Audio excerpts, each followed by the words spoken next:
triturados en el medio líquido únicamente. Estas enzimas pueden actuar directamente en el tubo luminar o en el tubo que tiene las microvellosidades de las células del epitelio intestinal, que son digestión de membrana de contacto. Entonces, bueno, luego está la digestión en la boca. Entonces, bueno, los alimentos son triturados, digestión mecánica, y se mezclan con la saliva, digestión química, hasta producir una especie de pulpa o óleo alimenticio. La saliva humedece a los alimentos y facilita el paso por el esófago, y está formado por agua, sales, enzimas digestivas y secreciones de la mucosa con acción lubricante. La saliva está producida por 3 tipos de glándulas, que son submaxiliares, sublinguales, parótidas, que vierten sus secreciones en la cavidad bucal. La saliva está compuesta por 2 tipos de enzimas, que son la amilasa salival, que comienza a digerirlo el almidón y el glucógeno, y luego está la lipasa lingual, que hidroliza las gotitas de grasa que al estar en contacto hidroliza las gotitas de grasa de la leche al entrar en contacto con el medio ácido del estómago. Y pues bueno, luego está la digestión del estómago. Entonces, bueno, luego el jugo gástrico se mezcla con los otros alimentos en el estómago para formar un quimo o una especie de papilla. En el estómago solamente se pueden absorber los líquidos liposolubles como el alcohol y el ácido que tienen los intestinos. Los principales componentes del jugo digestivo son el ácido clorhídrico. El ácido clorhídrico proporciona la acidez necesaria para activar el péptido y para también eliminar los microorganismos que vienen con los alimentos. Luego están las pepsinas. Las pepsinas son como que se segregan en un precursor inactivo que gracias al estómago y al ácido clorhídrico se pueden activar, y en el estómago se vuelven pepsinas activas. Luego está el factor intrínseco. El factor intrínseco es producido por la misma glándula que produce el ácido clorhídrico, y es una glucoproteína. Esta también es capaz de sintetizar, por ejemplo, la B12, que en el intestino delgado solamente puede sintetizar esto. Luego está la secreción mucosa. La secreción mucosa recubre todas las paredes del estómago y lo protege de la acción del jugo gástrico. Bueno, luego está la digestión del intestino delgado. Entonces, cuando concluye la digestión gástrica, el quimo pasa a través del píloro hasta llegar a la parte superior del intestino delgado. El intestino delgado tiene alrededor de 7 metros de longitud y está especializado en la absorción del epitelio intestinal de tipo columnar. Las células que constituyen el intestino delgado son los enterotrofitos, y pues el intestino también tiene la capacidad de regeneración, puesto que en el intestino se mueren más o menos unos 20 millones o 50 millones de células por descamación, que el intestino los puede digerir y se vuelven a regenerar las proteínas. Bueno, luego está, en condiciones normales, el intestino delgado alcanza a absorber unos 8,5 litros de agua, en que 500 gramos son de nutrientes. Y pues para poder absorber esa cantidad de líquidos, el intestino está formado por unos pliegues, por microvellosidades y por vellosidades, que gracias a esto el intestino delgado es capaz de absorber todo eso. Sin ellos serían 600 veces menor. Bueno, y luego está la absorción intestinal. Entonces, bueno, las enzimas transforman los alimentos, excepto las hierbas, en un líquido que está formado por agua y sal. Esos nutrientes entran al organismo principalmente a través de la mucosa intestinal. Entonces, bueno, en este no lo explico muy bien. Entonces, por ejemplo, la glucosa. La sintetización solamente puede ser por transporte activo, por transporte pasivo o por endocitosis. Entonces, la glucosa, los monosacáridos de la glucosa y la galactosa, por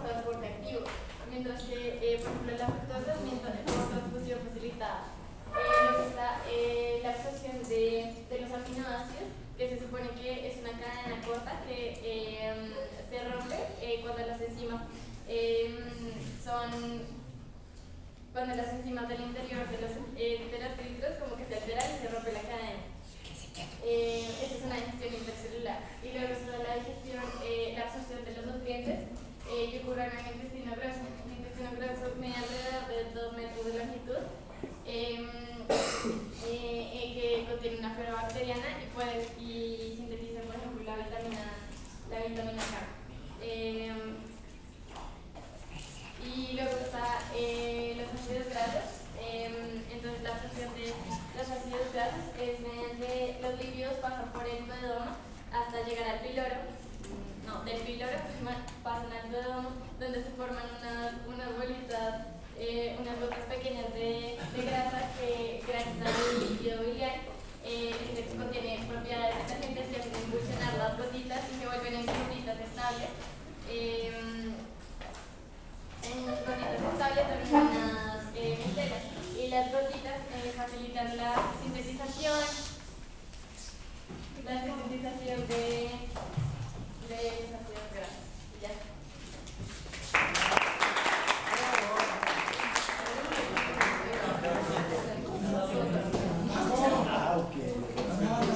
Bueno, entonces voy a hablar de la parte circulatoria y los animales.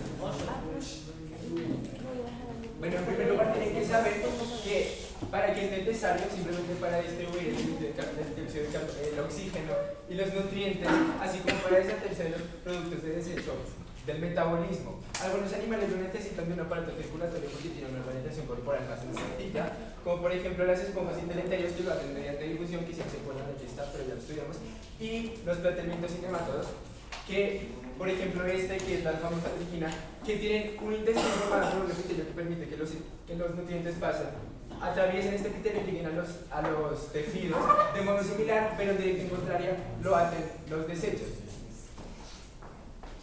Pero los animales con una organización corporal más compleja tienen un aparato circulatorio que está formado por 3 elementos. Uno de ellos es el líquido circulatorio, que puede ser hidrolinfa, que está presente en los invertebrados inferiores. En los equinodermos, por ejemplo, los equinodermos tienen una composición similar al agua de mar, o la hemolinfa, que está presente en los invertebrados superiores y tiene una composición similar a nuestra sangre. La diferencia entre un invertebrado inferior y un superior es que los inferiores no tienen una organización corporal con sistemas de órganos, simplemente tienen órganos, en cambio los invertebrados superiores no tienen órganos. Además, este líquido circulatorio puede presentar pigmentos como la hemoglobina, que está presente en anélidos y vertebrados, y que presenta hierro, que cuando se junta con el oxígeno adquiere esta tonalidad roja que ya conocen todos. Y la hemocianina ya viene azul, ¿sí? Por eso presenta una coloridad azul. La diferencia es que en lugar de hierro tiene cobre y está presente en moluscos y crustáceos. Una capacidad de transportar oxígeno menor. El segundo elemento del aparato circulatorio sería el corazón, que impulsa el líquido circulatorio para que pueda llegar a los tejidos y los vasos que son los que lo conducen. Vamos a ver la circulación en los invertebrados y en los vertebrados. Primero vamos a empezar por los invertebrados, que pueden tener circulación abierta o cerrada. Vamos a empezar con la abierta. El corazón bombea la sangre en la circulación abierta por los vasos que finalmente desembocan en unas grandes lagunas de hemolinfa que bañan los órganos y permiten que haya un intercambio de sustancias. Esta hemolinfa luego vuelve al corazón, pero cargada de dióxido de carbono y sin nutrientes. Está presente en los moluscos, los cefalópodos, es decir, o los gasterópodos o los bivalvos, y en los artrópodos, que además para facilitar la vuelta al aparato circulatorio de la hemolinfa poseen ostiolas, que es una especie de orificio con válvulas para evitar el proceso de la hemolinfa. Ya. Vale. El otro tipo de circulación en los invertebrados es la cerrada, en la que el corazón lo que hace es mover la sangre por vasos sanguíneos que se ramifican en capilares que llegan a todos los tejidos, por los que sale la linfa cargada de dióxido de carbono, de oxígeno y de nutrientes, para que esos puedan llegar a todas las células de los tejidos y luego sean cargados con dióxido de carbono y desechos que pueden luego volver al aparato circulatorio. Está presente en anélidos, en los moluscos cefalópodos, y además también, aunque ya sé que estamos viendo la circulación de los invertebrados, todos los vertebrados tienen este tipo de circulación. Estos animales lo que sugieren es que este tipo de circulación es mucho más rápida y eficaz. Ahora vamos a ver la circulación de vertebrados.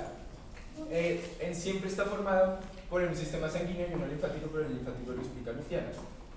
Vamos a ver el caso de los peces. Los peces poseen un corazón formado por una aurícula, que es donde llega la sangre venosa. Esta la impulsa a la ventrícula, que lo pasa a la arteria ventricular, que se ramifica en los capilares de las branquias, donde se hará el intercambio de dióxido de carbono y oxígeno. Posteriormente, estos capilares desembocarán en las arterias aferentes de las branquias, y estas a su vez en la arteria dorsal, que se volverá a ramificar para poder bañar a todos los tejidos por esta sangre que está cargada de nutrientes y de oxígeno, y luego se volverá a ramificar para volver a desembocar en la vena, que llevará la sangre venosa de nuevo a la aurícula. Esta circulación la denominamos simple porque, como pueden ver, la sangre solo hace un circuito y este solo pasa una vez por el corazón, y completa porque en ningún momento se mezcla la sangre venosa con la arterial. El otro tipo sería el que está presente en los anfibios y reptiles, porque es muy similar. Vamos a considerar que es el mismo caso, en el que simplemente hay una sola aurícula. Llega la sangre venosa por la aurícula izquierda, por la aurícula derecha, no me equivoqué, porque si ustedes miran un corazón, si miran mi corazón ahora mismo, la parte derecha de mi corazón es para ustedes la izquierda. Así que el aurículo derecho impulsa la sangre al único ventrículo, y este puede ir a la circulación menor, que es la pulmonar, donde adquiere oxígeno esta sangre, y luego vuelve a entrar por la aurícula izquierda y es impulsada al único ventrículo.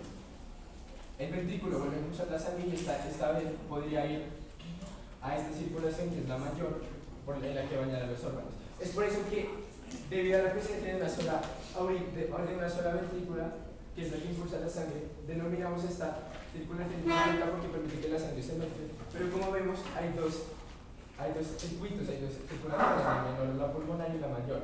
Por eso denominamos esta circulación doble. Pero hay un caso particular en los reptiles, que es el cocodrilo, en el que su ventrícula está dividida en dos.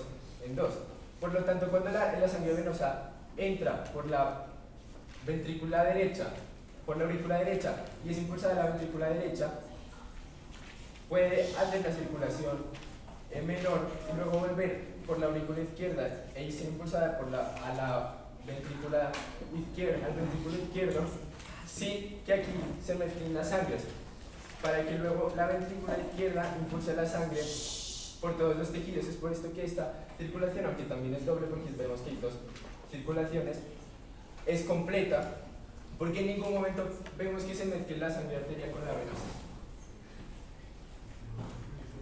Y en las aves y mamíferos, el caso es igual a la circulación que se presenta en los cocodrilos, con la particularidad de que, en lugar de considerar, como aquí que veíamos, que el corazón de los cocodrilos estaba formado por un ventrículo dividido en dos cámaras, aquí consideramos que sí, gracias a la presencia de un tabique longitudinal, hay dos ventrículos bien definidos, pero la circulación se desarrolla igual. Ahora voy a explicar cómo funciona nuestro aparato circulatorio.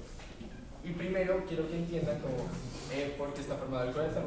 Aquí vemos a la vena cava superior, que también tiene un extremo por donde llega la sangre, que ya ha bañado todos los órganos. Entra por la aurícula izquierda, que lo impulsa a la ventrícula izquierda, pasando por la válvula tricúspide, que impide el retroceso de sangre. Esta ventrícula lo impulsa a la arteria pulmonar. Luego de volver de los pulmones, esta sangre entra por la vena pulmonar,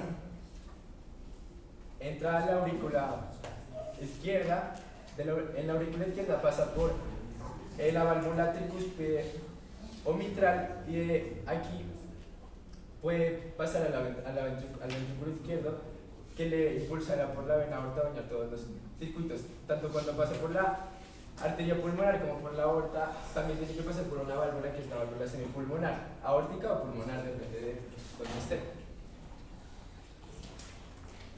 Y ahora sí vamos a ver exactamente cómo es que sucede en el ciclo cardíaco. ¿Qué es lo que pasa cada vez que nuestro corazón late? Empecemos, ¿cómo es un ciclo? Podemos empezar por cualquier fase, vamos a empezar por el final de la diástole, en el que está relajada tanto la válvula tricúspide como bicúspide o mitral, y puede entrar la sangre de forma pasiva. Están cerradas las válvulas semilunares de la aorta y de la arteria pulmonar. Diástole, para que lo tengan en cuenta, es la relajación del corazón. A continuación, lo que sucede es la sístole auricular, en la que la sangre que había llenado las aurículas es impulsada hacia las ventrículas y las llena. Sin embargo, el 70% de la sangre que llega a las ventrículas lo hace de manera pasiva en el final de la diástole. Ahora es cuando pasa la sístole ventricular, en la que se contraen los ventrículos, pero ya se han cerrado la válvula tricúspide y bicúspide. Y es en la eyección ventricular en la que tiene efecto esta contracción, y es cuando se abre las válvulas semilunares pulmonar y aórtica, y la sangre es impulsada por todo el sistema circulatorio. Y ya finalmente en la diástole ventricular se vuelve a relajar los dos ventrículos y se vuelven a relajar las válvulas semilunares, abriéndose de nuevo para que entren de forma pasiva la mitral y la tricúspide, y volvamos al final de la diástole. Bueno, los vasos sanguíneos son, ya hemos visto que del corazón salen dos grandes arterias, que son la aorta y la pulmonar, y estas se ramifican. Las que se ramifican a partir de estas dos se denominan arteriolas primarias, y las que se ramifican a partir de estas secundarias, terciarias, sucesivamente hasta llegar a las terminales, que pueden medir unas 10 o 40 micras de diámetro. Para que se hagan una idea, un pelo mide unas 70 micras. Y estas finalmente, las últimas ramificaciones son los capilares, que son los vasos de unas 8 micras que recorren todos los tejidos y que permiten el intercambio de sustancias, aunque esto luego lo explicará mejor Luciano. Finalmente, cuando ya han cumplido con su función, se vuelven a unificar, formando vénulas que cada vez se vuelven a desembocar en otro vaso hasta formar las venas, que son las que devuelven la sangre al corazón. Y como hemos hablado de 3 tipos distintos de vasos, los voy a explicar de manera breve. Primero tenemos la arteria, que en su capa interior tiene, en su primera capa desde dentro, tiene el epitelio, que es una capa formada por solo una capa de células. A continuación vemos la capa media, que está formada por músculo liso. El músculo liso permite que esta arteria modifique su diámetro para que controle la cantidad de sangre que llega a cada momento a cada tejido, y que además, y para cumplir con esta función, está inervado, tiene nervios que lo controlan. Y la capa externa, que está formada por tejido conjuntivo fibroso elástico, que le da una resistencia a la presión, pero aún así le permite contraerse y relajarse al ritmo que el corazón lo hace. Las venas tienen una composición igual, pero con un músculo liso, con una capa de músculo liso más fina, y para que no retroceda la sangre, tienen a lo largo de ellas unas válvulas. Finalmente, el capilar simplemente es la prolongación de este tejido, de esta capa de endotelio que presentan las arterias y las venas.